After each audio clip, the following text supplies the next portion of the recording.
nagkakanal kami ay lumalambas at nag-aawitan. Samahan po, Panginoon, ang worship team ay ang bawat kita, ang meditation, maaari po kami ang pagkatagumpay ang tawain ko ay ang biyahari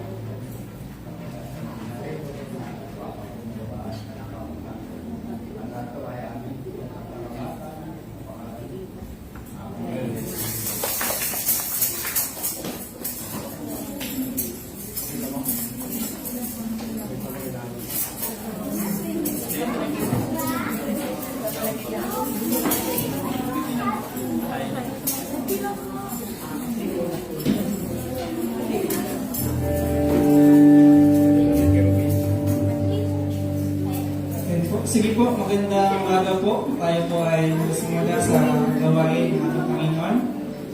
Piling ko po lahat ay magsitayo. Lapihin po natin ang ating mga katabi ng magandang umaga po. Good morning po sa bawat isa. Good morning po. Yung malayo, kawayan nyo na ng konti, no? Ng magandang umaga po. Good morning po. Sige po. Tayo po ay patuloy na magbasa ng kanyang mga salita. Sabi ko sa mga awit, chapter 27. Tayo po ay bumasa sa mga awit, chapter 27. Sige po, basahin ko po mga awit, chapter 27, verse 1 to 14. Sige po. Sabi po sa 1, ang pamagat po ay panalangin ng pagpupuri. Sabi po sa 1, si Yahweh ang ilaw ko at kaligtasan. Sino pa ba ang aking katakutan? Si Yahweh ang buog ng aking buhay. Sino pa ba ang aking kasisindakan? Kung buhay ko'y pagpagkaan ng taong masasama, sila'y mga kalaban ko at mga kaaway nga. Mabubuhay lamang sila at papapariwara. Kahit isang buwang sa aking pumalibot, hindi pa rin ako sa kanilang matatakot. Salakayin man ako ng mga kaaway, magtitiwala pa rin ako sa may kapal. Verse 4, kaya Yahweh ay isang bagay lang aking nihiling, isa lamang talaga ang aking hangarin. Ang tumira sa templo niya habang buhay, upang pagandahan ni Yahweh aking pagmasdan at do'y humingi sa kanya ng patnubay. Itatago niya ako kapag may kaguluhan. Sa loob ng kanyang templo ay ako'y iingatan. Sa ibabaw ng matong malaki ako'y ilalagay. Matatalo ko ang mga nakapaligid. Kung kaaway, sa templo ay sisigaw ng may kagalakan habang mga handog ko'y iniaalay. Aawitan ko si Yahweh at papupurihan. Pakinggan mo ako, Yahweh, sa aking napanawagan. Sagutin mo ako at iyong kahabagan. Nang sabihin mo, Yahweh, lumapit ka sa akin, sagot ko'y nariyan na ako at kita'y sasambahin. Huwag ka sanang magagalit sa akin ng iyong lingkod, huwag mo sanang palayasin. Tinutulungan mo ako, Diyos, aking kaligtasan, huwag mo po akong iwan at huwag pabayaan. Itakwil man ako ng aking ama at ina, si Yahweh sa akin ay may mag-aaruga. Ituro mo sa akin, Yahweh, ang iyong kagustuhan, sa ligtas na landas ako iyong samahan, pagkat naglipa na ang aking mga kaaway. Sa mga kaaway, huwag akong ipaubaya, akong mulusok ay mga magpababanta at kasinungalingan ang dalang sandata. Naniniwala ako, bago ako mamatay, kabutihan niya ako'y aking masasaksihan. Kaya Yahweh tayo magtiwala, manalig sa Kanya at huwag manghinawa. Kaya Yahweh tayo magtiwala. Sabi nga po sa Panginoon o sa Diyos, kaya Yahweh po tayo tunay na magtiwala. Sandali po tayo manalangin, kung po tayo lahat. Panginoon, minsan pa marami pong salamat sa iyong mga salita. At tunay nga po, sinabi mo Panginoon, na sa iyo lamang kami dapat na magtiwala. At ang hangad namin Panginoon Diyos, ay kagaya po nito, kami ay magsama-sama sa iyong templo upang ikaw ay bigyan namin ng mataas na pupulit pagsamba. Kaya dalangin po namin, O Diyos, inihiling namin na ang iyong banal na Espiritu ang siyang manguna Panginoon sa gawain ito upang sa aming pagpupulit pagsamba ay maging karapat dapat po kami At anuman nagawa namin kakulangan at karamihan, hindi po namin ito nakapatawaran. At pagkalinisin mo kami, O Diyos, ng iyong banal na kapangyarihan ng dugo. Maraming pong salamat, Panginoon, sa patuloy na iyong mga anak na ginagamit upang ikaw, O Diyos, ay papurihan at sambahin sa lahat. Dalangin po namin ang aming mga kapatiran, O Diyos, na mapagtapalaan po dito, ikaw, O Diyos, ang tunay po na mag-iingat at tiyagaban. Panginoon, ibinabalik namin ang mataas na papuri, ang mataas na salamat sa iyo, sa tanging pangalan ng Jesus namin tagapagligtas. Amen po.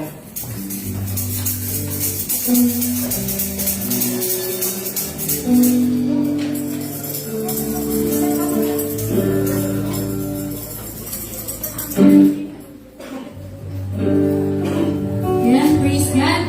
Handa na po ba tayo umawit sa ating Diyos? Hallelujah! Ibigay po natin ang ating pagbuhay sa ating Panginoon. Hallelujah! Palakpak po natin ang ating pagbuhay.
The tribals speak now, reading us well.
Lord. Hallelujah, Panginoon. Panginoon, sa oras na ito, Panginoon, nandito kami sa iyong harapan, Panginoon, upang magbigay ng papuri at pasasalamat sa inyo, Panginoon. Panginoon, ipinagdiriwang namin, Lord God, ang iyong kabutihan, Panginoon, at patuloy na pagmamahal, Panginoon, sa amin, Panginoon. Hallelujah, Lord God.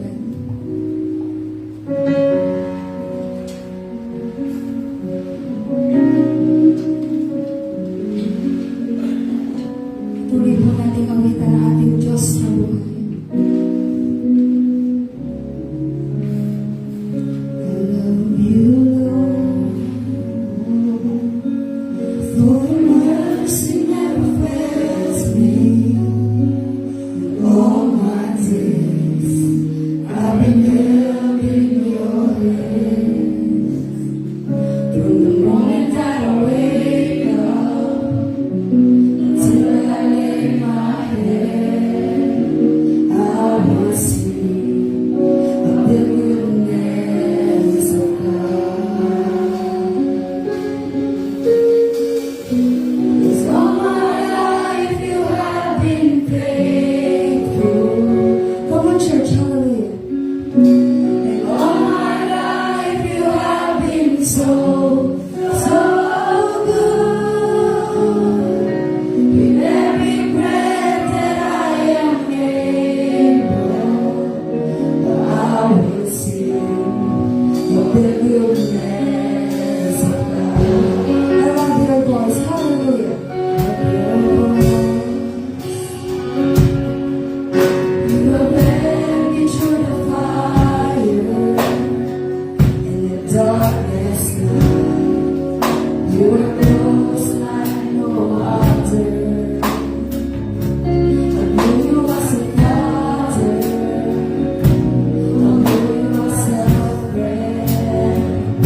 goodness of God.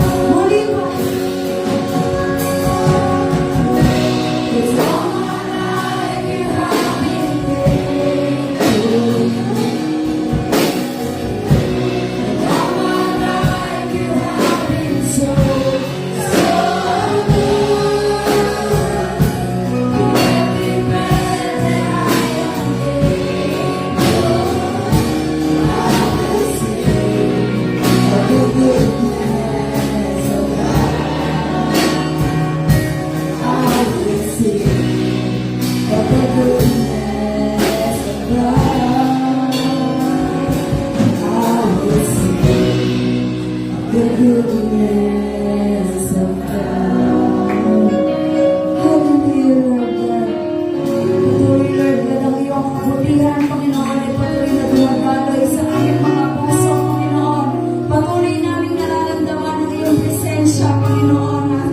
Nasaan man kami, Panginoon, ay patuloy kang naandyan, Panginoon. Ginagabayan at pinoprotektahan mo ang bawat isa, Panginoon. Panginoon, itinadalangin ko, Lord God, ang bawat isa, Lord God. Lalo na ngayon, Panginoon, sa matinding init ng panahon, Panginoon. Panginoon, ikaw po, Lord God, ang magpalamig, Panginoon. Lord God, Panginoon, ang pagitan ng iyong pagmamahal, Panginoon, patuloy namin itong mararamdaman, Panginoon. Panginoon, patuloy namin samahan, protektahan sa aming mga ginagawa. Ang lahat ng ito, Panginoon, ang aming itinataas, Lord God, sa inyo. In Jesus' name we pray. Amen. Palakpakan po natin ating Diyos, Lord. Patuloy po tayo sa presensya ng Panginoon. Tunay nga na patuloy ang Panginoon na kami nagpupuri at papasalamat, Panginoon, sa buhay at kalakasan ng Diyos na patuloy na Ikaw ay nagbibigay sa bawat isa po sa amin. Tunay din, O Diyos, Panginoon, na patuloy namin aawitin, Panginoon, ang iyong pong kabutihan na hindi nagmamaliw sa buhay po namin. At tunay, O Diyos, na kahit anuman, Panginoon, yung nilalakaran namin sa buhay na ito, O Diyos. Dumaan kami sa mga pagsubok. You are good all the time, O Lord. Hindi ka nagbabago, Panginoon. Wala noon hanggang ngayon. Nangako ka sa amin, O Diyos, na hindi mo kami pababayaan. At wala ka pong pagsubok na ibinibigay sa amin na hindi po namin makakalanan. Dahil ikaw, O Diyos, ay laging nariyan sa tabi namin. Lagi mo kami sasamahan, Panginoon. Until, O Lord, our last breath. Nariyan ka. Hindi ka nagbago, Panginoon. Dahil patuloy po kami nagpupuri, nagpapasalamat sa inyong dakilang pangalan, Panginoong Jesus. Dahil minahal mo kami, Panginoon. Ikaw ang gumawa ng paraan upang, O Diyos, kami muling manumbalik sa iyo. Ikaw ang gumawa kami ng paraan upang kami, Panginoon, ay magkaroon muli ng relasyon sa iyo, Panginoon. At ikaw din ang gumagawa ng paraan, Panginoon, sa buhay po namin ito, O Diyos, upang kami, Panginoon, ay maging matatag, O Diyos, at mapagtagumpayan ang buhay namin bilang isang Kristiyano at bilang iyong anak, O Diyos. Purihin ang iyong pangalan, Panginoon. Sa oras kong ito, Panginoon, nakikita mo, Panginoon, ang aming pong mga puso, ang aming pong mga isipan, aming pong dinudulog sa ito, Panginoon, na anuman, O Diyos, ang nakikita mo, na hindi na ayon sa iyong kalooban, Panginoon, sa aming mga puso, sa aming isipan. Ikaw po, Panginoon, ang maglinis nito, at kami gawin mong karapat-dapat sa oras nito, sa aming pong panambahan sa iyo, sa aming pong pakikinig ng iyong mga salita. Panginoon Diyos, sa oras kong ito, Panginoon, kami ko'y dumadalangin bilang isang katawan, Panginoon. Lumalapit at dumudulog sa iyo. Aming dakilang Diyos, aming Panginoong Jesus, aming pong itinataas sa inyo. Una ang aming pong bansang Pilipinas, Panginoon. Tinataas po namin ang aming pong mga leader ng aming pong bansa, Panginoon. Patuloy na ikaw po, O Diyos, ang manguna, pangunahan mo po sila, Panginoon. Kayo po ang magbigay sa kanila, O Diyos, ng karunungan na nagmumula sa iyo. At patuloy, O Diyos, na ikaw ang sumaliksik, Panginoon, sa kanilang puso at isipan. Na patuloy, Panginoon, paalala mo, O Diyos, ang kanilang pong sinumpaan tungkulin sa aming pong bayan, Panginoon. Na maglilingkod sila, Panginoon. Kayo po, Panginoon, ang manguna sa kanila. Kung may mga bagay man silang pagkakamali na nagagawa, Panginoon, kayo po ang magtama nito, Panginoon. At patuloy, O Diyos, kung may mga leader po sa aming bansang ito, Panginoon, na hindi kumikilala sa iyo, Panginoon, sila po hipuin mo, Panginoon. Ipaalala mo, Panginoon, na wala po silang magagawa kung wala ka po sa buhay nila, Panginoon. Kaya Lord, dalangin namin mula po sa aming presidente hanggang sa pinakamaliit na pwesto po sa aming pong bansang Pilipinas. Kaya patuloy po silang samahan, gabayan, Panginoon, gawin ang mga nararapat, Panginoon, ipaalala mo sa kanila. Lord, ganoon din po, Panginoon. Meron din po kami, Panginoon, itinataas sa iyo, sa iyong dakilang pangalan, Panginoon Jesus. Ang aming pong mga nagpapatupad po ng kapayapaan sa aming pong bansa. Mula po sa aming mga kapulisan, sundalo, Panginoon, sa aming pong mga Coast Guard, Lord, sa aming pong mga Navy Marine, Panginoon. Patuloy, O Diyos, nalangin namin na sila po ingatan mo, Panginoon. At patuloy din, Panginoon, sila po ibigyan mo, O Diyos, ng pagtubay, Panginoon, sa mga bagay na kanila pong gagawin. Sa pagpapatupad po, Panginoon, ng batas ng aming Pilipinas, Panginoon. Kaya, Lord, dalangin ko po, Panginoon, sila po'y samahan mo, gabayan mo, ingatan mo, Panginoon, saan man sila naroon, O Diyos. At muli din, Panginoon, dalangin namin, O Diyos, sa mga wala kang Kristo sa puso, Panginoon, namin mga sundalo. Dalangin namin, Panginoon, magpadala ka sa kanila, Panginoon, ng iyong anak upang magbahagi sa kanila ng iyong salita, Panginoon, ng iyong pag-ibig at kaligtasan, Panginoon. Dahil tunay, O Diyos, na isang sundalo may Kristo sa puso, Panginoon. Sabi mo, papatupad, Panginoon, ng tama at nararapat sa aming pong bansang Pilipinas. Lord, dalangin din namin, Panginoon, sa oras na ito. At itinataas po namin sa inyo ang darating po naming national election, Panginoon. Dalangin namin, Panginoon, na sa mga botante, Panginoon, dalangin namin na bigyan niyo po sila ng karunungan. Na huwag nawa sila madala, Panginoon, sa mga bagay, Panginoon, na lilin lang sa kanila upang bumoto, Panginoon, ng hindi karapat dapat, Panginoon. Dalangin po namin, Panginoon, na sila po bigyan mo ng katalinuhan sa pagboto, Panginoon. At dalangin din namin, Panginoon, sa mga maluluklok ay patuloy na dalangin namin na sila po ay gabayan mo, Panginoon. At ipaalala mo, Panginoon, patuloy sa kanila ang kanilang tungkulin na iatang sa kanila sa amin pong bawat bayan, Panginoon, Pilipinas. Lord, dalangin namin na magkaroon ng kaayusan at malinis na halalan sa darating po, Panginoon, na mayo. Tulungan mo, Panginoon, namin bansa, Panginoon, na magkaroon patuloy, O Diyos, ng kapayapaan sa amin pong bansa, Panginoon. Lord, ganun din po. Patuloy namin tinataas at dinadalangin din sa pong kalagitnaan. Ang bawat Pilipino Kristiyano, bawat pamilyang Kristiyano, Panginoon, tinataas po namin sila. Patuloy, O Diyos, na sila po'y selyuhan mo ng iyong banal na Espiritu at lubugan ng iyong banal na dugo, Panginoon. Patuloy ang bawat pamilyang Kristiyano, Panginoon, ay patuloy, O Diyos, na maging sentro ay Ikaw, aming Panginoong Isus. At patuloy na Ikaw ang mamuna sa bawat pamilya, Panginoon. Ano man, O Diyos, ang kanilang dinaraanan, Panginoon, mga pagsubok, mga suliranin sa buhay, patuloy mo silang samahan, Panginoon. Patuloy mo silang gabayan, Panginoon. At patuloy palalimin sa iyong mga salita. Ganon din, O Diyos, dalangin namin, Panginoon, ano man yung pangailangan nila. Nakikita mo ito, O Diyos, financially, spiritually, O Lord, materially and emotionally.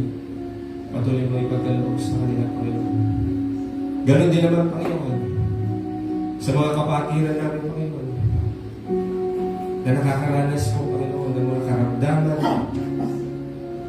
ay patuloy, O Diyos, na Ikaw po, Panginoon, ang humipo sa kanila. Patuloy mo silang ipunin. At patuloy, Panginoon, na pagalingin sa kanilang mga karamdaman. Purihin ka natin ang Diyos. At patuloy, Panginoon, dinadalangin namin, Panginoon, sa oras nito. Ang pagsama ng iyong banal na Espiritu, ang iyong banal na dugo, Panginoon, sa aming kalagitnaan, Panginoon. Muli, Panginoon, buksan mo ang aming isipan, Panginoon. Ang espiritual na aming pangunawa. Ang espiritual na aming pandinig, Panginoon, upang sa oras ng mensahe, Panginoon, ng iyong mga salita, Panginoon, ito'y maunawaan namin. Itago mo po sa iyong likuran. ang iyong tagapagsalita, Panginoon, upang ang Diyos ikaw ang patuloy na mataas at makapag sa aming po kalagitnaan. Purihin ka, Panginoon, na kinain ng iyong pangalan, Panginoon Jesus. Ito po kami sa magdalangin. Amen. Amen.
Hello. Hello. Hello. Yes. Alright. Okay na po ang ating pong mic. And tune up. This is another beautiful Sunday. This is the second Sunday. Yung ating legend first and second Sunday service. Meaning nagsimula tayo ng April 6. At ngayon naman ay April 13. Medyo inapetis tayo ng konti. At isa pong magandang umaga po sa ating lahat. Yung mga kabataan natin, after doing the worship here, I would like to ask them also to come. Kung kapag kanya sila ng kaunti dun sa kabila, of course, malamig na rin doon. And so therefore, medyo maganda kanilang pagpapahinga.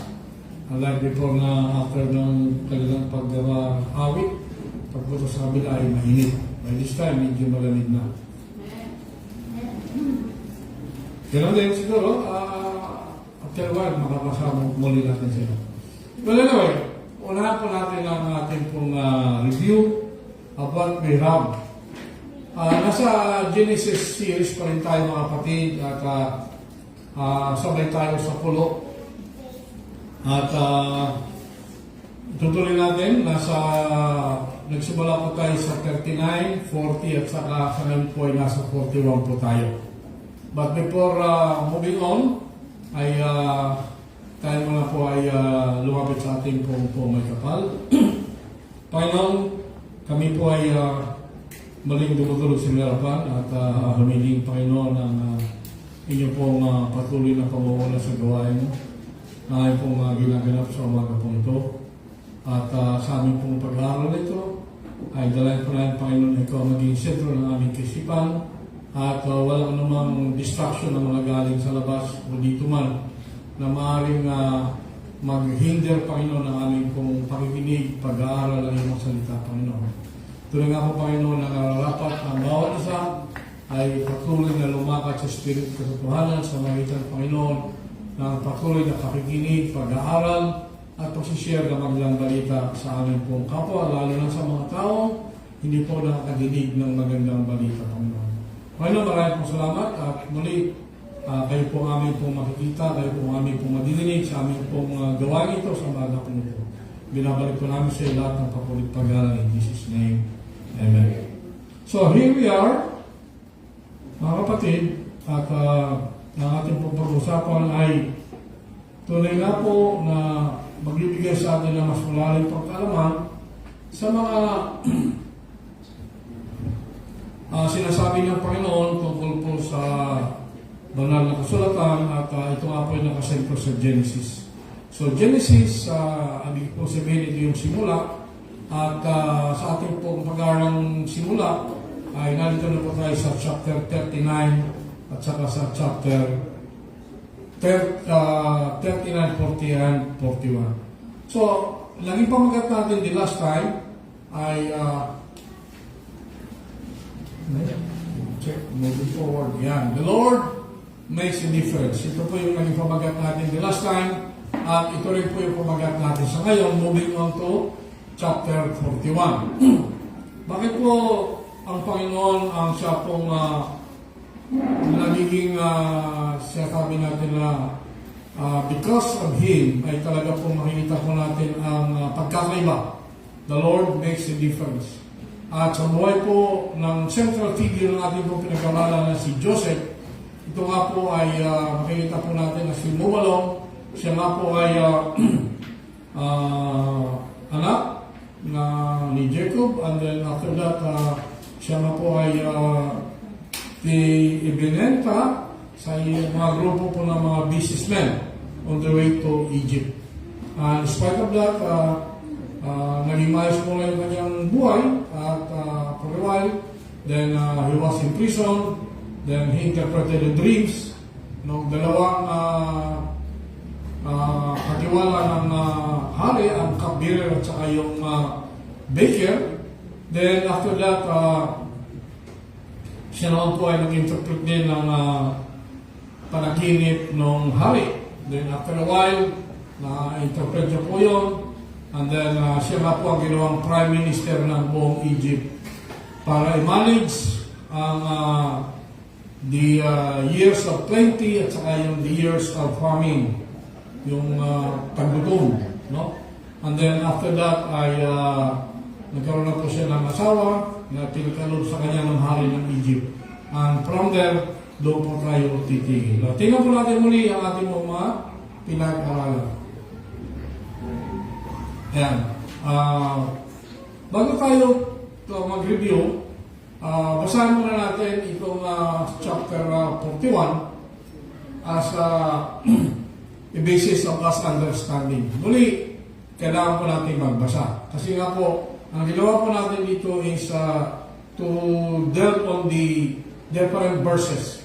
Para makita po natin kung anong sinasabi ng verses, basahin po natin. These are 57 verses all in all. But yun lang yan, mas maganda na mabasa po natin before we move on. So as I read, one after the other, I read, you read after the verse. So I read first. Sa verse 41, pagkaraan ng 2 taon, ang paraon naman ang nanaginip. Napanaginipan niyan siya ay nakatayo sa pampang ng ilog ng Nilo, o Nile River. Verse 2,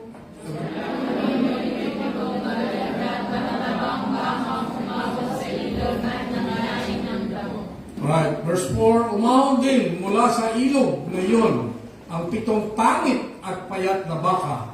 Lumapit ang mga ito at kinain ang 7 matatabang baka at nagising ang paraon. Verse 5. Nakatulog siya muli at nalaginip na naman. May 7 uray na sumuko siya sa puno ng trigo. Malalaki at mataba ang mga budil nito. Alright. Sa next verse. Verse 6, pagkatapos may sumibol na 7 uhay. Ang mga ito ay payat at tuyo. Ang mga botel dahil sa pampas ng hangin silangan. Verse 7. Kinain ng mga payat na matatabang uray at muling nagising ang paraon. Noon na lamang siya balay na nanaginip. Na verse 8, pagsapit ng umaga, nabagabag siya, kaya pinatawag niyang lahat ang mga salamangkero at ang mga matatalinong tao sa buong Ehipto. Isinayasay niya ang kanyang mga panaginip, ngunit isa man walang makapagpaliwanag ng kahulugan ng mga ito. Next verse. Lumapit sa paraon ang tagapangasiwa ng mga inumin at sinabi sa kanya, ako po ay may malaking pagkukulang na nagawa. Alright, before we move on, balikan natin. Sabi ko po doon, nanaginip ang paraon, ang pero, 2 beses. So, 2 beses yung nanaginip, no? At dito po ngayon sa verse 9, ay sinasabi po dito na bagabag yung hari at tinawag niya yung kanyang mga salamangkero at yung mga matatalinong tao upang tanungin kung ano ang ibig sabihin ng kanya pong panaginip. Okay? At dito po sa verse 9, sinasabi po na ang tagapangasiwa ng inyong nagsiyak na ako po ay may malaking pagkukulang na nagawa. Verse 10, everybody?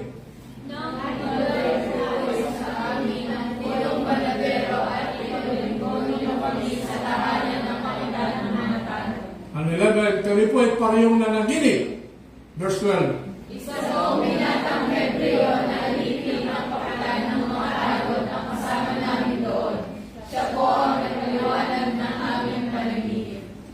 Sinabi po niya, ako'y makakabalik sa tungkulin at ang pulong panandiro'y bibitayin.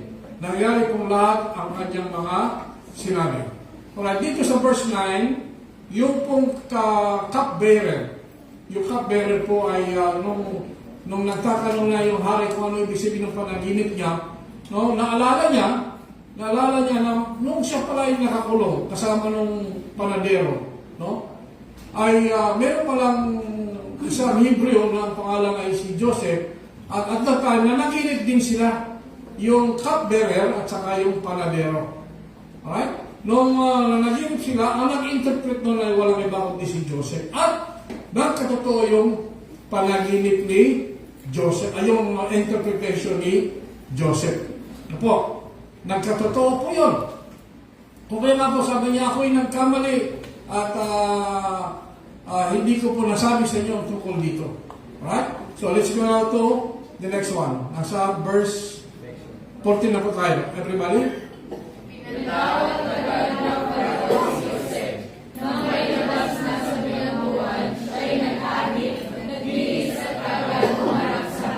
Alright.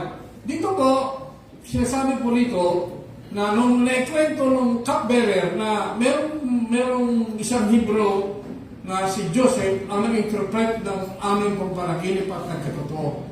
Yaman walang mga magikero, salamangkero na nakapag-interpret kung ano yung panaginip ni Joseph, ay nagtiwala yung hari doon sa sinabi ng cupbearer. O kaya nga po, pinatawag ngayon si Joseph. Now look at this mga pagida. Ano ang paralelism nito sa atin? Pinatawag agad ng Paraon si Jose na may labas na sa bilagay siya ng ahit, nagbihis at kaagad humarap sa hari. Ano ibig po sabihin po nito? Kung tayo po ihaharap kay Mayor, tayo ba ay nakashortpat, nakasinilas? Tayo ay bibihis. Alright. Kung tayo harap ngayon kay Governor, magbibihis po tayo. Kung tayo harap lalo na sa isang presidente, magbibihis po tayo. Tama po ba? Kung tayo harap sa ating pong Panginoon, kung tayo po ay sasamba sa ating pong sambahan dito sa ating pong sambahan ito, tayo ba ay magsisinelas lang? Ang sabi nga po tayo ay magbibihis the best that we can. Kasi harap tayo sa ating pong Panginoon eh. Kagaya ng ginawa ni Joseph, harap siya sa hari, tayo nga po, pag sasamba po tayo, we should be at the best that we can. Magbihis po tayo ng pinaka-the best po natin. No? Siyempre, maliligo tayo. Anong ginawa ni Joseph? Nag-ahit. Kasi at that time, yung mga Egyptians, bawal po sila magkaroon ng bigote.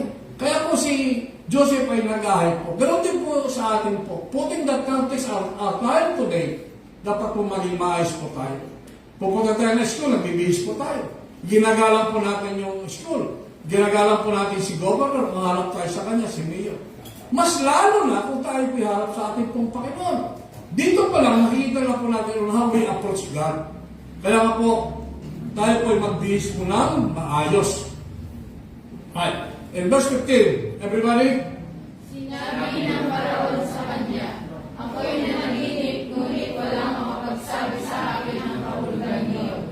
Nabalitaan kong mahusay kang pagpaliwanag ng mga panaginip. Now, sino ang nagbibigay ng talino doon sa hari?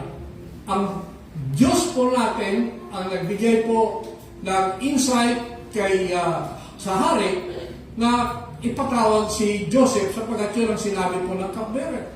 So niyo po nagbigay po ng insight dito kay sa hari para ipatawag si Joseph dahil naniwala siya na mahusay mag-interpret ng panaginip itong si Joseph. In 16, sabi po ni Joseph, hindi po ako makakapagpaliwanag kamahalan, sabi ni Jose.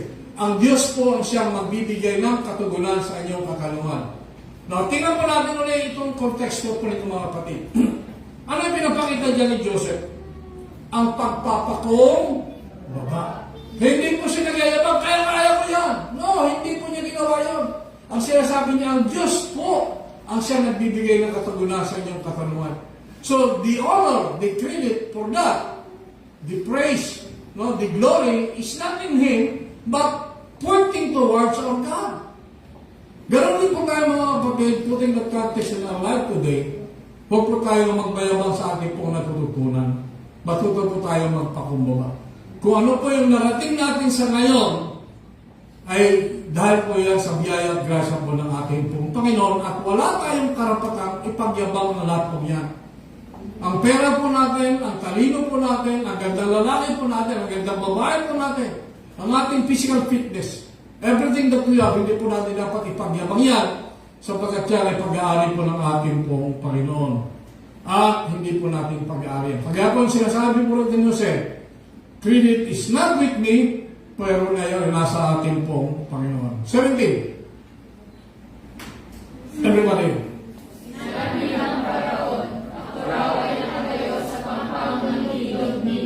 And verse 18, may 7 magaganda at matatabang bakang umahon sa ilog at naninain. 19.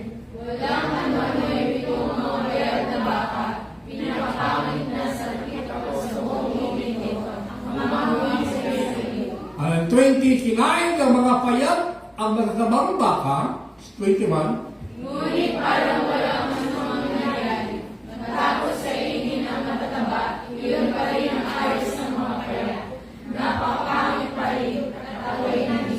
And 22, muli akong nakatulog at nanagip naman. May nakita kong 7 uhay sa isang puno ng trigo na hitik ng hinog na butil. 23,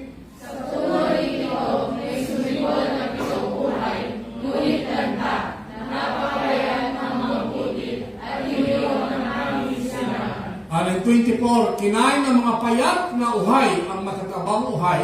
Sinalaysay ko na ito sa mga salamangkero, ngunit walang mga pagpaliwanag sa akin. So, ang panaginip po ng hari dito ay dalawa. At the same meaning po. Merong season of plenty and merong season of famine. Yung kasaganaan at saka merong season of taggutom at taghirap. So, yung pong sinasabi po tungkol dito. At tingnan po natin sa next verse, 25.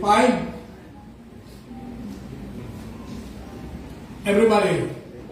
Isa po ang kahulugan ng dalawang munyang nagigit, sabi ni Jose. Pinapakalasin yun ng Diyos sa mga ang kanyang gagawin. And 26. Ang 7 matatabang baka po ay 7 taon. Yun din po kahulugan ng 7 uhay ng matataba ang butil. 27. Ang sinasabi ninyo, 7 payat na baka at ang 7 uhay na payat ang mga butil ay 7 taon na nagkakataon.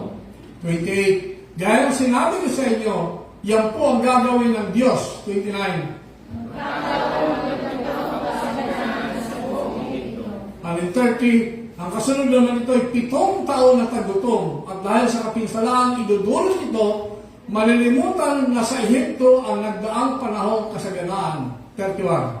Mangyayari ito dahil sa kapapang pinahirap na daranasin sa panahon ng tagutom. And 32. 2 ulit po ang inyong panaginip, mahal na Puraon, upang ipalam sa inyo na itinakda ng Diyos ang bagay na ito at malapit na itong isagawa. Alright, himayin ulit natin.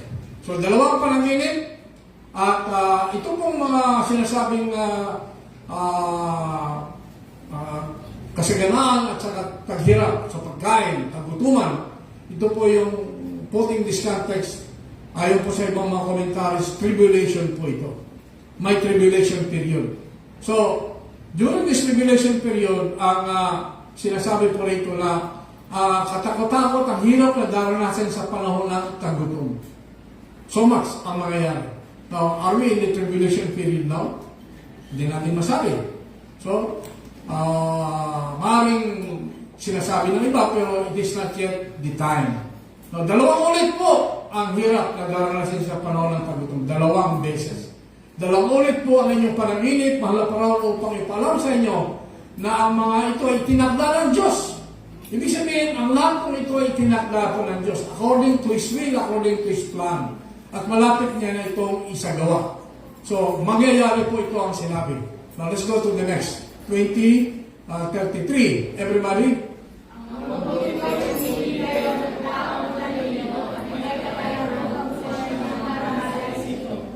34, maglagay kayo sa buong bansa ng mga tagalikom na ikalimang bahagi ng lahat ng anihin sa loob ng 7 taong kasaganaan. 35.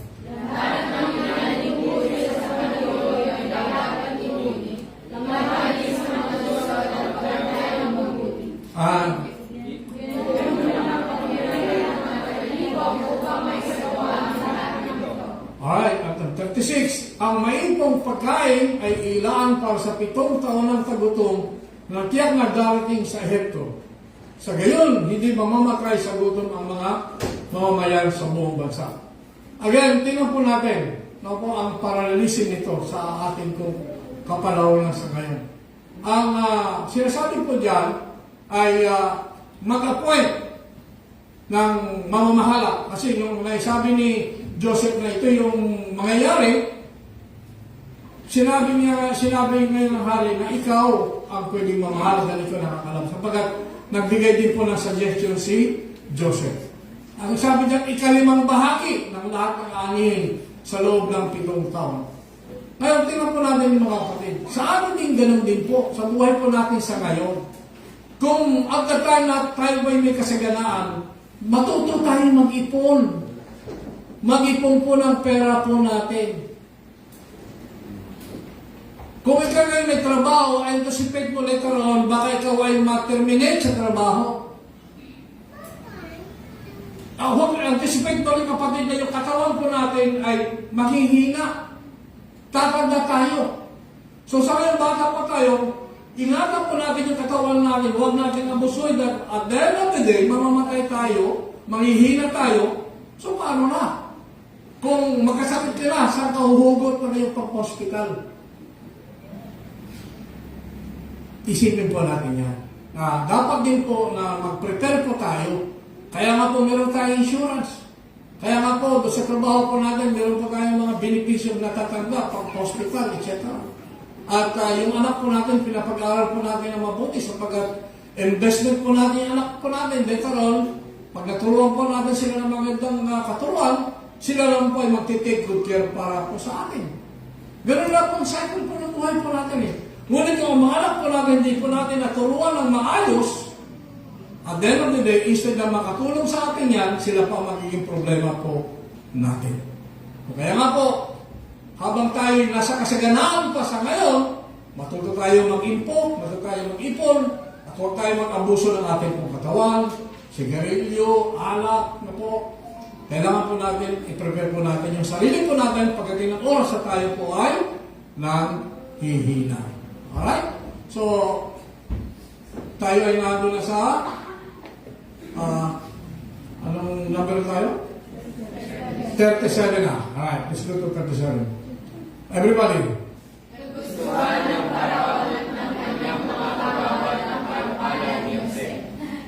Sinabi nila, bakit pa tayo hanap ng iba samantalang nasa kanyang espiritu ng Diyos? 39.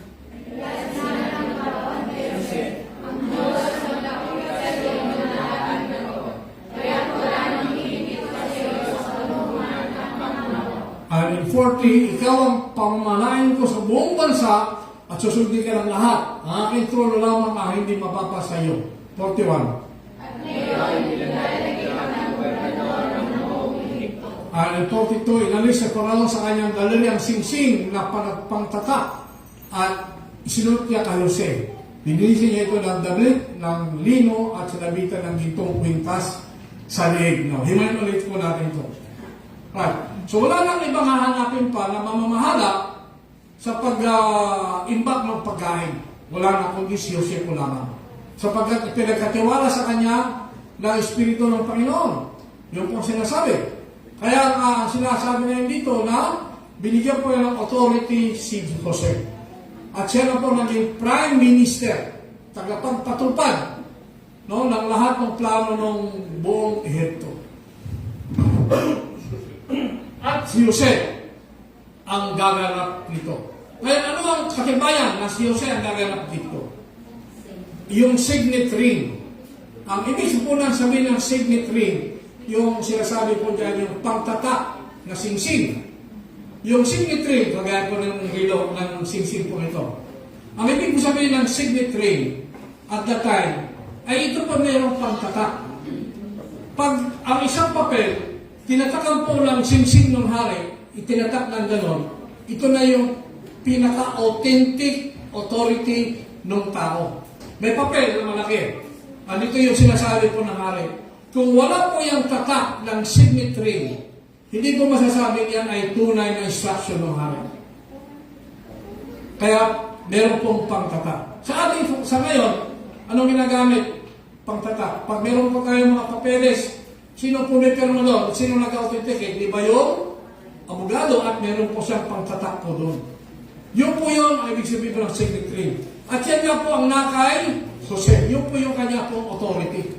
At limang doon, ano pa binigay sa kanya? Binihisan po siya ng anong tawag doon? Balaban. At ito yung sinabi sa kanya, at mayroong gintong kwintas sa leeg. Ito yung authority niya. Ano lang hindi niya pwedeng gawin? Yung trono na nasa hari po.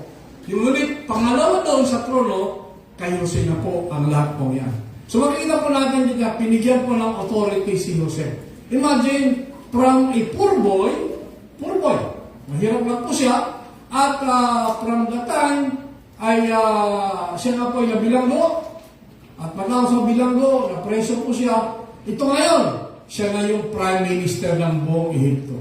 Makita niyo po yung transition po. At ang Diyos po ang may gawa po nito. Let's move on. In 43, everybody sa 43. Ayan. Everybody?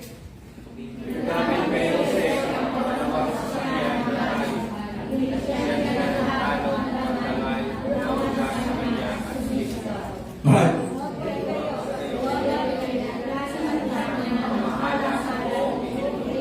Bakit tingnan mo natin yung video? Naiisip ko lang. Pag ang isang si Mayor, pag si Mayor ko ay dumadaan dito, ilan ang sasakay na kapunta sa kanya? Si Mayor. Napapansin niyo ba? Dami. Dami. Now, pag lalo na si Governor, o lalo na si Presidente, pag dumadaan, ganoon din po binigay kay Jose. Meron po siyang karuwahe. May kabayong dalawa at saka may siya sa likod. Yun po yung kanyang napaparong po natin yun eh. At meron siyang alalay. No? May alalay siya. Ganun po yung kanya pong authority. No? Tuloy po natin. Sinabi ng Paraon kay Jose, ako ang Paraon at ikaw ang aking pangalawa. Ngunit wala kang pahintulot. Walang pahintulot sino man sa Ehipto na makakagawa ng anuman. So, binigyan niya si Jose ng bagong pangalan sa Pinat, Panea, at pinakasal sa kanya si Asenat na anak ni Potiphera, ang pare sa Heliopolis. Bilang gobernador, pinamalaan ni Jose ang buong lupain ng Ehipto. So, authority was given to Joseph. Managing yung kasaganaan at the time, until na magkakaroon po ng tagutom later on. Let's move on sa next verse natin. 46. Let's go to 46. Everybody.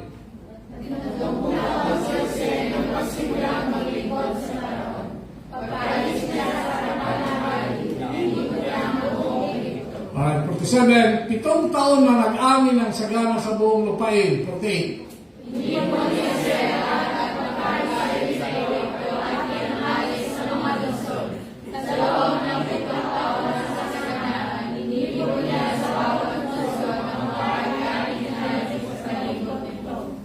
In 49, naipon niya ang trigo at sandami ng buhangin sa dagat, kaya hindi na siya tinakal dahil sa dami. 50, everybody.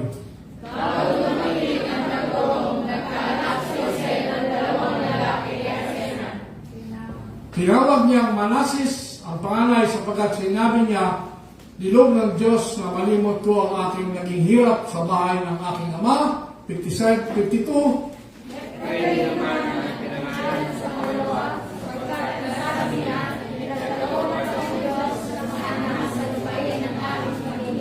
At next verse, 53, everybody?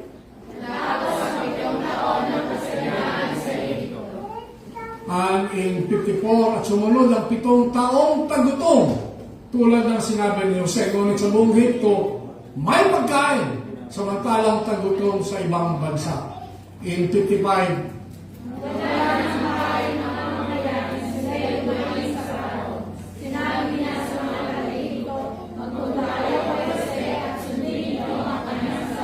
and in 56, lumaganap ang tagutom sa buong bansa.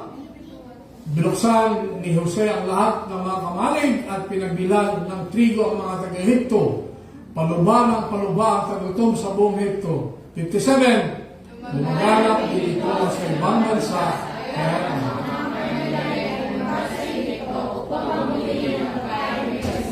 Alright, purihin po ang Panginoon sa pagkabasa po ng kanya pong magandang balita. Alright, tingnan po natin ulit. Ang sinasabi po rito ay sa buong Ehipto. Ang sabi po ng ating pong Bible, in all places sa buong mundo.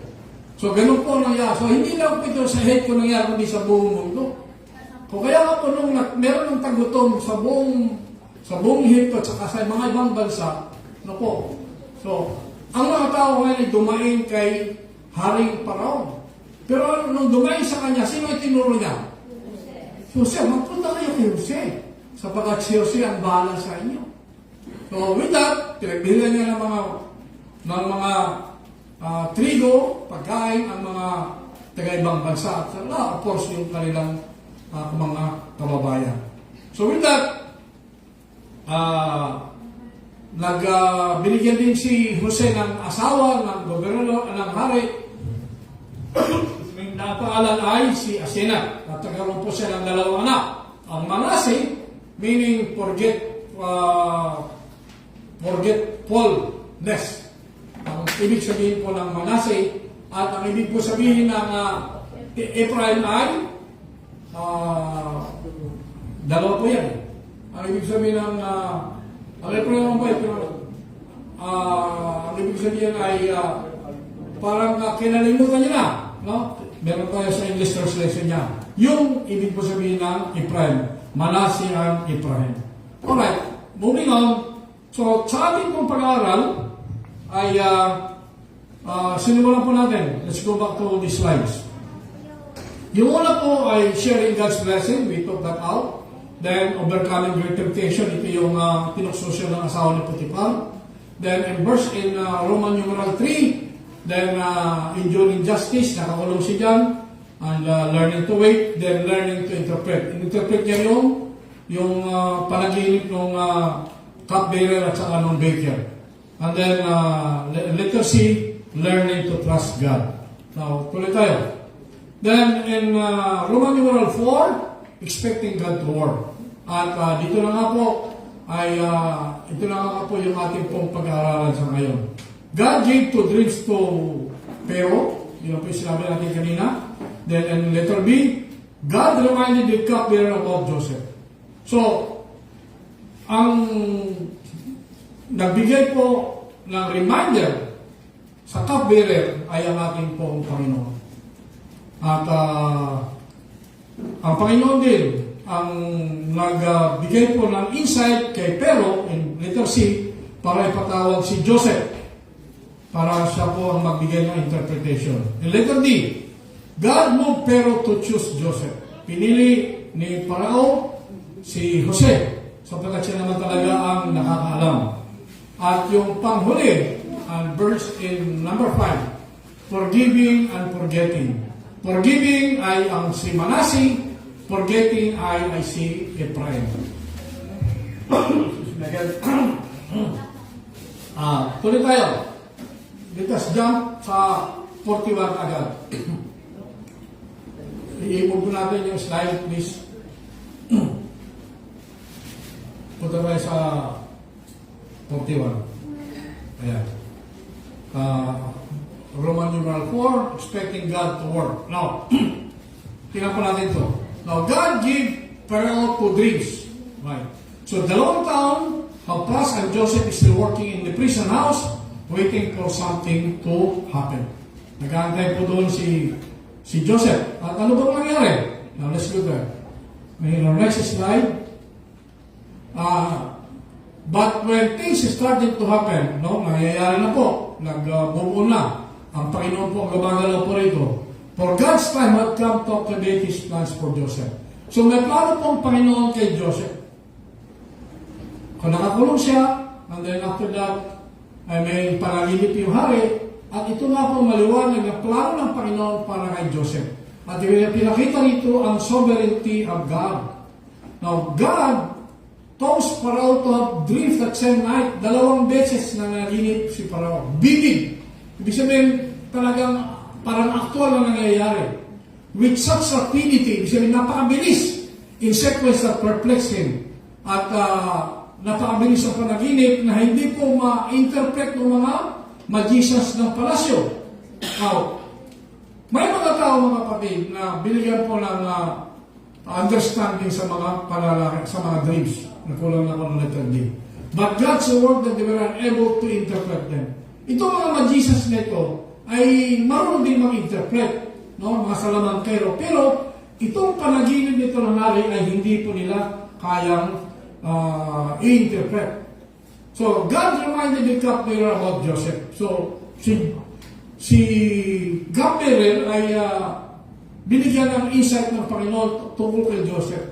Kasi malapit siya ang cupbearer kasi, malapit sa hari. Siya yung tumitingin doon sa inumin ng hari at saka sa kakainin ng hari. Kumbaga siya muna ang taga-testing. Baka may lason yung inumin ng hari. So, may tiwala ang hari dito sa cupbearer. Kaya nga po, si Joseph ngayon ay ipinatawag sapagkat naikwento ng cupbearer na ito kung ano nangyari sa kanya sa loob ng kulungan. At nangyari po yung interpretation ni Joseph doon sa cupbearer at saka sa baker. So, God did Pharaoh to summon Joseph. Dahil naniwala si Haring Pharaoh doon sa sinabi ng cupbearer, ipinatawag niya ngayon si Joseph. So ito yung sinasabi natin kanina na bihis ng maayos si Joseph bago siya umarap sa ating Pharaoh. So, hari, no? The same token which we have discussed earlier. Now, ang mga Egypto at that time, Egyptians ay wala pong mga balbas. Birds. Balbas po. No? Kaya po napilitan si Jose na mag-ahit sapagkat dapat presentable siya sa pagharap sa hari. In the same token, as I've said earlier, pag tayo haharap kay mayor, kay governor, ay dapat nakaayos po tayo ng damit. Yung the best that we have. Hindi naman yung galing sa mamahalin. Hindi po naman yung malinis at saka yung karapat-dapat na dapat isuot. Kahit luma na yan, basta malinis. Apo. And then, next ay dito sa harapan ni Pharaoh, si Joseph po ay minintay po niya yung kanyang pagpapakumbaba as we have discussed earlier. At ibinigay niya ang kanya po interpretasyon sa panaginip ng Pharaoh. At sinabi rin din ni Joseph kung anong mangyayari at anong plano para maiwasan itong trahedya na magkakaroon ng tagutom in 7 years.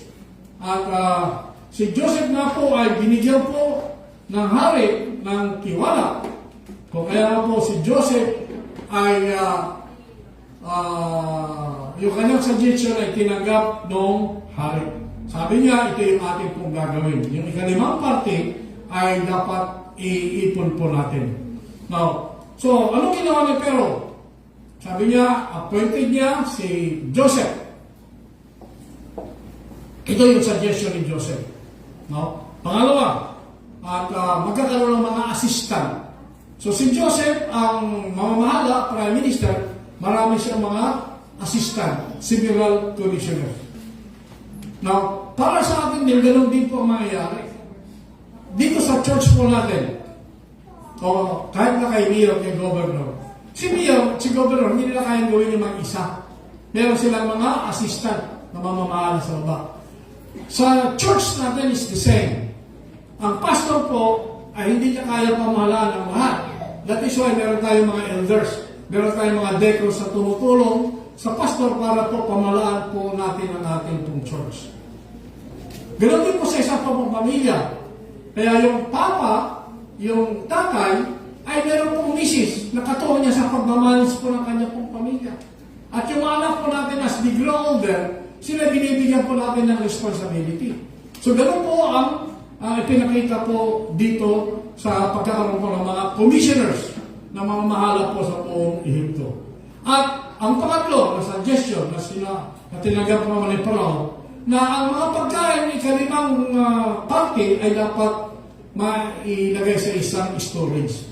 Now, we can just imagine, ang Egypt at the time ay a very progressive country at the time. Meron silang engineering dyan at the time. So, meron silang health at the time. So, may mga programa na sila. At ganoon din po sa pag-store ng pagkain ng tubig ay meron na po sila. So, kaya nga po, naiwasan po yung tagutong pagdating po dito. Ngayon, si Joseph po naman, with his skills, ay siya nga po ang binigyan ng appointment ng hari. No? He was convinced na si Joseph ang man for the job. Wala nang iba. Sino mo naman ang pipiliin ng hari kung di si Joseph? Sapagkat si Joseph ang nagbigay po ng interpretation, siya rin di po nagbigay ng suggestion. Now, si Parao po made official the proclamation for Joseph position authority. Ito na po yung binanggit na po natin kanina. Meron po siyang garment, no? At meron po siyang signet ring. At saka yung gold chain, at saka yung kanya pong damit. And of course, meron siyang parang security, meron siyang entourage. Now, yung entourage po niya, ito po yung mga chariot. Di ba? Chariot, may kabayo, at nakatayo siya doon sa likod. At meron siya na pong bagong pangalan, at saka binigyan po siya ng asawa. Si Asenat po yung kanya pong nag-asawa. And all of these are symbols of authority, second in command in all of Egypt. So makikita po natin ito na ang pangalawang pinaka-makapayra sa buong Ehipto ay si Joseph. Siya na po. Alright, tuloy po tayo sa panghuli. Forgiving and forgetting the past. Now, ilang taon po nagsimula po si Joseph manilbihan sa hari? 30 years. Ilang taon nagsimula sa ministry ang ating pong Panginoon Hesus? Ilan? 30 years. So, nakikita niyo ba yung parallelism dito? 30 years bago magtrabaho si Joseph. Ang ating pong Panginoon Hesus naman, nagsimula yung kanyang ministry at the age of 30 years. Is it a coincidence?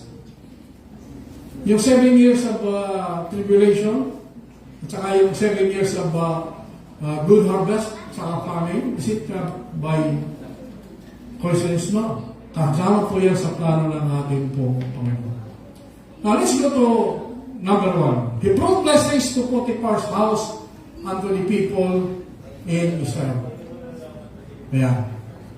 So, after that, tuloy tayo ngayon. Dito na.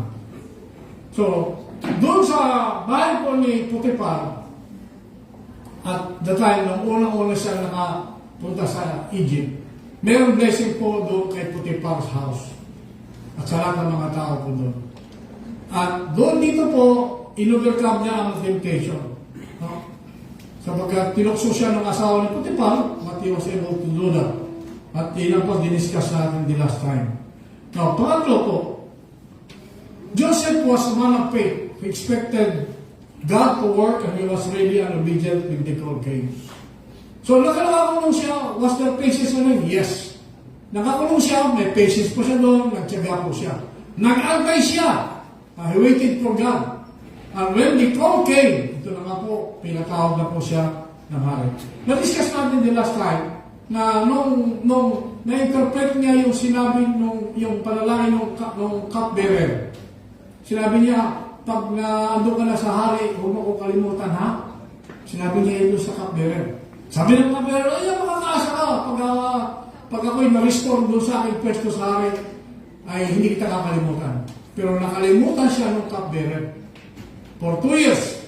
At nalaman na siya ng cupbearer nung nananilip na yung hari. So natin nga po yung pag-aangka, yung patience po ni Joseph. Now, not to forget, he was enabled by God's grace to wipe out the pain and bad memories of the past and make a new beginning. So, sa ating buhay mga kapatid, ganoon din po eh. Meron tayong mga sufferings, temptations na pinagdadaanan, at akala natin ay wala nang katapusan mga ito. Dito po pinapakita na ang lahat po according to God's plan ay malidevelop po sa atin ang ating pong patience, ang ating pong resilience, na how we handle problems. Hindi po tayo bumibitaw sa pangako po ng Panginoon in spite of what is happening. Now, nagkaanak po si Joseph. Dalawa po yung anak niya itong lalaki.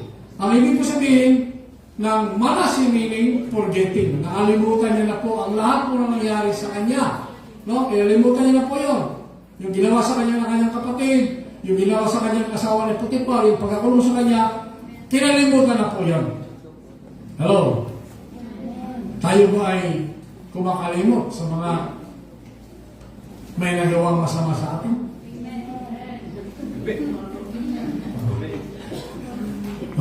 Sinasabi lang po natin sapagkat ito nga po yung ating pong comparison po dito. Lahat po ng mga tao na nakakagawa na hindi maganda sa atin, sinasabi po ito na matuto tayong magpa-tawad. Ito po yung sinasabi po dito. Manasi meaning, forgetting, kalimutan mo na yan. At ang Diyos na ang bahala po sa Kanya. Okay? Now, sinasabi din po sa pangalawa, ang lahat po na nangyari kay Joseph, at the end of the line, it is for the good of Joseph. At napagtagumpayan po ito ni Joseph. He attained victory over his bad memories and bitterness. Yung pangalawang anak ni Joseph, anong pangalan? Ang pangalan ay Ephraim. Meaning, fruitful. Magbubunga po. Alright? So, anong pagbubunga nito? Now, ang sinasabi ko is that Joseph became the second ruler of Egypt. Kung kaya nga po, because of this, no, maraming buhay, kasama na po ang buhay ng kanya pong pamilya, at saka buhay ng mga ibang tao sa ibang bansa, ang naligtas. At naligtas sila because, of course, of God's hands. And in our conclusion, sabi po natin, it is wonderful thing when we come to times of trial with the kind of what Joseph had. No? Burying the past, hearts and rejoicing in present blessings, being forgetful and fruitful at the same time. Kalimutan na po natin ang mga nakaraan. Burying the past. Huwag na po natin balik-balikan yun. Sapagkat kung babalik-balikan po natin ang mga nagawa ng mga tao yan na nakasakit sa atin, sino bang talo? Sino bang talo? Ikaw o sila? Ikaw, tayo ang talo. Kaya nga po, huwag na po natin balikan yan. Now, malaking trahedya po yan kung ito ay babalik-balikan po natin. Sapagkat yung kaksiyahan natin ay mapapalitan po ng galit, bitterness. No, tayo ang talo dyan. Kaya yung mga tao na kagawa sa atin ay kalimutan na po natin. No? Maring hindi nagbayad ng utang. Maring binura ka. No, maring niloko ka. No?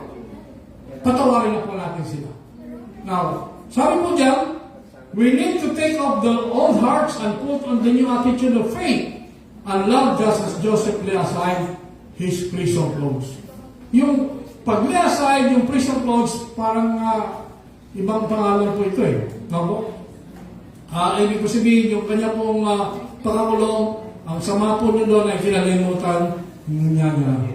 At yun din po sinasabi po sa Ephesians 4:20 at nabasa po natin ito last time. Get rid of all bitterness, rage and anger, brawling and slander, along with every form of malice. Be kind and compassionate to one another, forgiving each other, just as in Christ, God forgave you. Now, what was the conduct of Joseph? Ang conduct po ni Joseph, as a servant, prisoner, and official was exemplary. So, tatlo yung kanyang ginanapan po dito. Siya ay naging katulong, siya ay naging preso, at siya ay naging second-ranking official. Okay? At dito po nakikita po na maganda po yung kanya pong pagdala. Kung ano man naging papel niya, dinala niya po ito ng mabuti. Exemplary. No, wala ka na may babato po sa kanya. At ganoon din po, ang kanya pong ginawa para po sa kanya pong mga kapatid. Ang mga kapatid niya ay natutong magpakumbaba. At ang kanya pong panaginip earlier, nalala niyo yung panaginip ni Joseph noong nasa bahay siya, kasi ang kanyang tatay. Ang panaginip niya ay ang mga stars. Ilang stars yung sinasabi po doon? Ang mga stars po yan, ang moon na yan, ang sun na yan ay yuyukod sa kanya. Kaya sabi ng kanyang mga kapatid, ano yung mo sabihin? Kami ay yuyukod sa iyo? Ikaw lang ay kapatid namin? So, yun yung isa sa diyan kung bakit nagalit sa kanya yung kanyang mga kapatid. So, dito po mga kapatid, pinapakita na very exemplary talaga yung kanyang naging behavior. Now, let's come to some interpretation. Ito po yung idinagdag ko. Ang mga pangyayari po sa buhay po ni David ay hindi po magagawa ng tao, kundi ang ating pong Panginoon lang. At dito po may papakita mga kapatid that we should allow God to plan for us. Kaya kung may plano man tayo, ang plano po natin ay ipapasa sa Diyos po natin. Pangatlo, men forgot Joseph. Nakalimutan ng kanya mga kapatid si Joseph for so many years. Pero hindi makakalimutan ng Panginoon si Joseph. Kung hindi nakalimutan ng Panginoon si Joseph, hindi niya rin tayo makakalimutan. Amen? Kung ano man ang estado natin ngayon, hindi niya tayo makakalimutan. That is why, ang ating po dito ay tumingin tayo sa Diyos o tayo tumingin sa tao. Si Joseph po ay pwede siya mag-claim ng great things. Nung interpret niya yung pong sinasabi po ng hari. Ngunit, binigay niya ang kaluguran sa Panginoon, hindi niya po inabot. Ang panaginip ng hari ay double. Double. Meron pong itong divine certainty at saka ito po ay mangyayari immediately at saka futuristic. So yung pong mga panaginip na yun ng hari ay mangyayari at meron pa pong future. Kaya nga po, nag-ipon sila ng mga trigo, ikalimang bahagi. Now, the 7 years of plenty and 7 years of famine would bring Joseph's brothers to him, ultimately with his father Jacob. So, this is another one. Yung pong 7 years ng kasaganaan at saka 7 years ng kahirapan would ultimately bring his brothers and his father to him.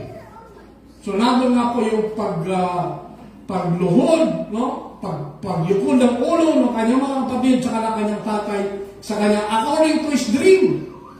Pero yung panaginip na yun ni Joseph ay hindi niya na-interpret. Ngayon lang niya po na-realize ito.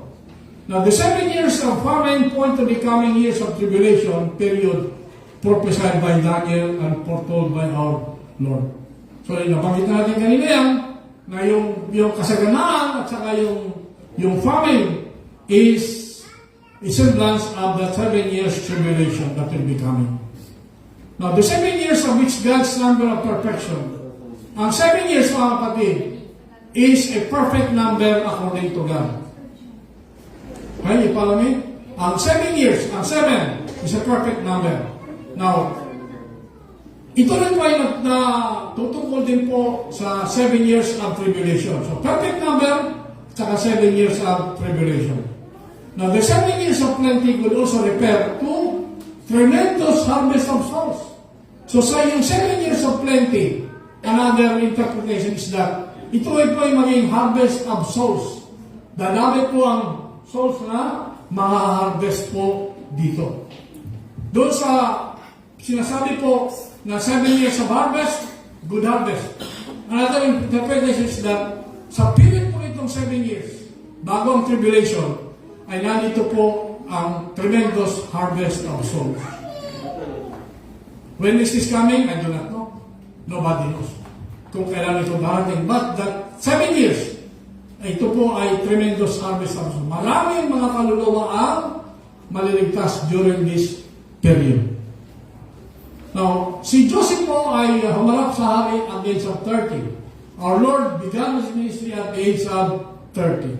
Si Joseph po ay binigyan po ng Gentile wife na si Asenat. So yung asawa po ni Joseph ay hindi po Hudyo, kundi Gentile. Alright?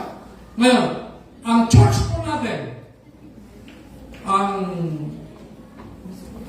na married po between Christ and the church, binigyan din po si Christ ng Gentile wife. Sino ito? Tayo po. We are all Gentiles.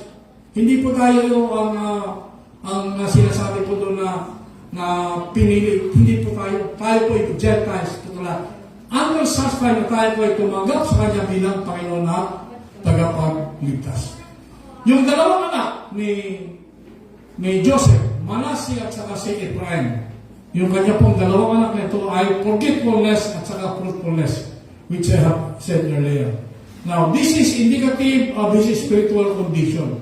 Ito po yung condition po ni Joseph na kanya pong kinalimutan at siya nga po ay namuha. Kinalimutan niya yung lahat ng masama sa kanya and then siya nga po ay namuha sapagkat naging blessing siya sa mga taga-Egyptians.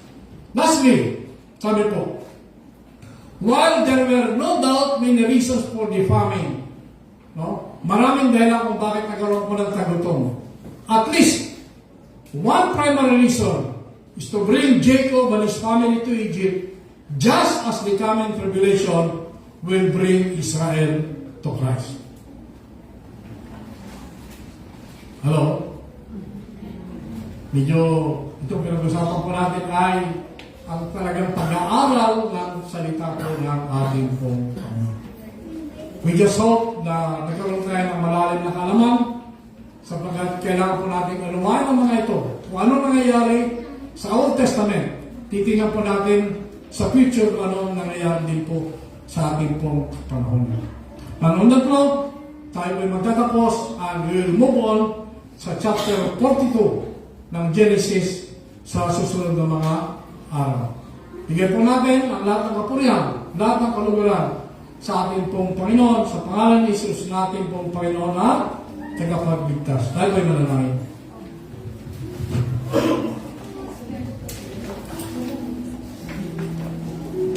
Heavenly Father, Lord, tuloy nga po Panginoon na ang iyong mga salita Panginoon ay nabibigay po ng mensahe Panginoon para sa bawat isa Panginoon.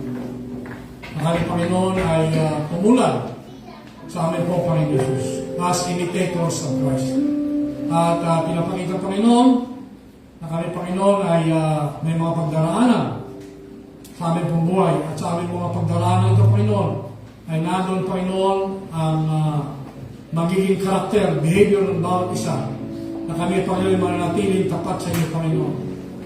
At in the process Panginoon ay nakikita din po namin Panginoon na at the end of the tunnel ay nandun po ang inyong pong biyaya at grasya Panginoon. At ang aming po lamang gagawin ay to continue holding on to your word. Patuloy na kaming kakapit Panginoon sa inyong mga kamay. At amin pong makikita Panginoon ang kasaganan ng aming buhay at the end of the day. If we will just continue to hold on to your promises, amin pong panghawakan ng mga ito sapagkat ito Panginoon ay tunay na magbibigay sa amin ng kaliwanagan sa amin pong buhay Panginoon. Lord, maraming pong salamat at tunay nga po Panginoon na inyong masalita Panginoon ay may mga mensahe Panginoon para sa bawat isa. At kung anuman Panginoon ang dating ng mensahe ito Panginoon sa bawat isa Panginoon, kayo Panginoon ang patuloy na gumalaw sa bawat isa upang kami Panginoon ay patuloy na lumalim sa inyong mga salita Panginoon. Kayo Panginoon ang patuloy na magbigay ng kaliwanagan sa bawat isa Panginoon, na makita po ng bawat isa Panginoon ang tunay ang nilalaman ng ayon po ang pinag-aralan sa umagang muli. Muli, Panginoon, maraming pong salamat. At sa mga susunod ng pagkakataon, Panginoon, amin pong dalayan, Panginoon, na ang amin pong pag-aaral na ito ay magbubunga ng may patuloy na patience, understanding, and obedience to your word. Maraming pong salamat, Panginoon. Ito po aming dalangin in the name of Jesus Christ, our Lord and our Savior. Ang ating masabi na, Amen and Amen. Tumakas po natin, Panginoon.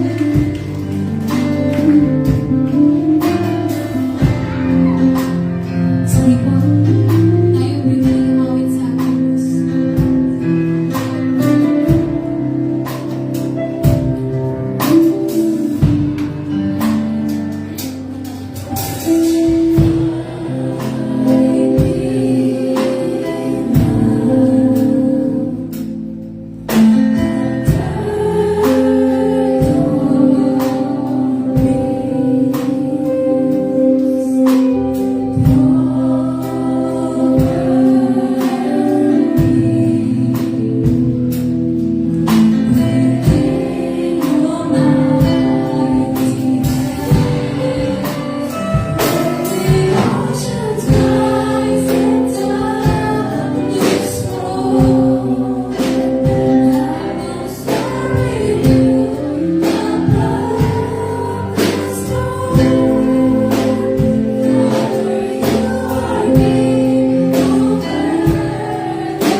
Buhin ang ating Panginoon sa kanyang napakagandang salita ngayong araw na ito. Ngayon naman po tayo ay dadako sa ating pagkakaloob. Sabi nga sa salita ng Diyos sa mga gawa 20 verse 35, alalahanin natin ang mga salita ng Panginoong Jesus. Higit na pinagpapala ang nagbibigay kaysa tumatanggap.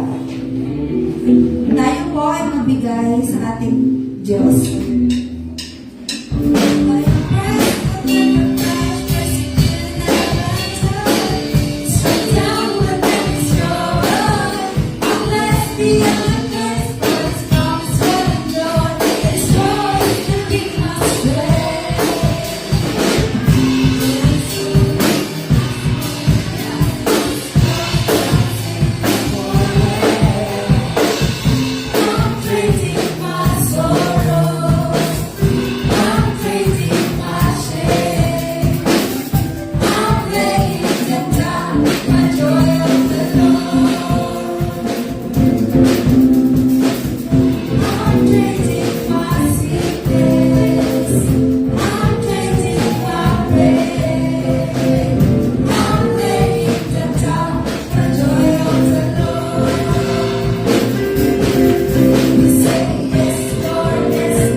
Praise God. Sige po, tayo po ay manalangin. Aming Diyos na napakabuti, patuloy ko ng pinupuri, pinasasalamatan sa lahat ng biyaya mo, Panginoon. Salamat, O Lord, sa mga salita mo, Panginoon. Tunay nga po na napakabuti mo sa aming buhay, Panginoon. Salamat sa mga anak mo na patuloy na nagbibigay sa iyo, O Diyos. Ingatan mo sila, Panginoon, sa kanilang paghahanap buhay. Patuloy na kalakasan, Panginoon, ang ipagkaloob mo sa kanila. At Lord, salamat sa mga biyayang ito na pinagkaloob mo, Panginoon. Ikaw po ang magpala at magbigay ng kalakasan sa kanilang buhay, Panginoon. Magamit ito sa ikalagaw ng Iglesia. Lord, purihin ka at sambahin ka. Ito pang aming panalangin sa pangalan ni Jesus. Amen.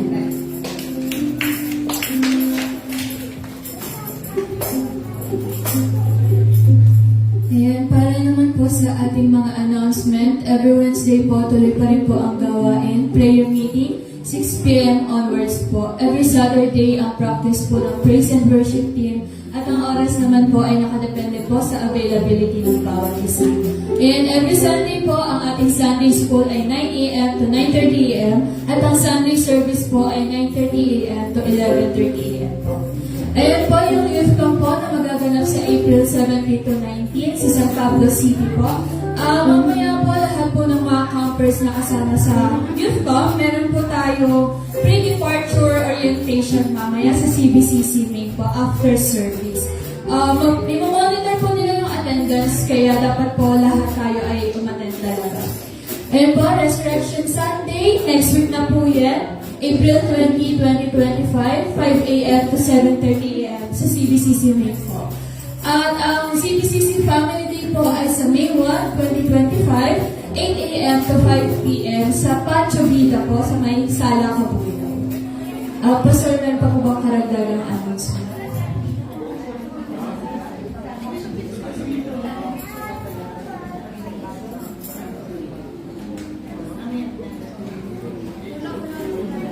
Yung kabataan na sasama nyo sa camp ay are you here today? Nandito ba? Sa lahat yan? Yung mga kabataan na yan ay I'd like to talk to you bago kayo magpunta doon sa Pulo for the pre-departure living. Right after the service. Meron pa wala? Meron ba tayo sasabihin? Okay na? Okay na tayo? Sige, sa ilang pangalan live me. Kailan? 17, di ba?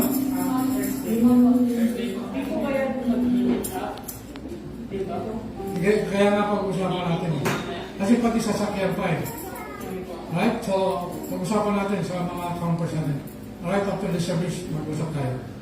Sige tayo tumayo lahat.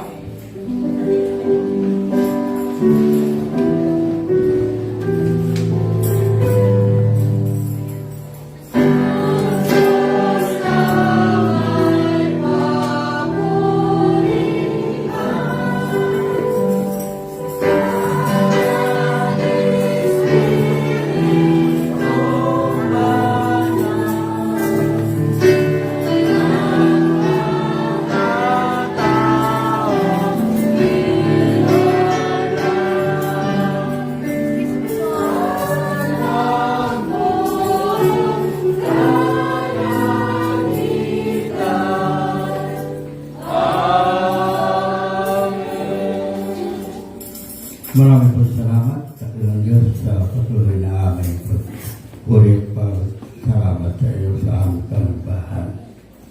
Sa Kanya na pag-iingat sa inyo upang hindi kayo magkasala at makapagharap sa inyo ng walang kapintasan at may malaking kagalakan sa Kanyang kaluwalhatian.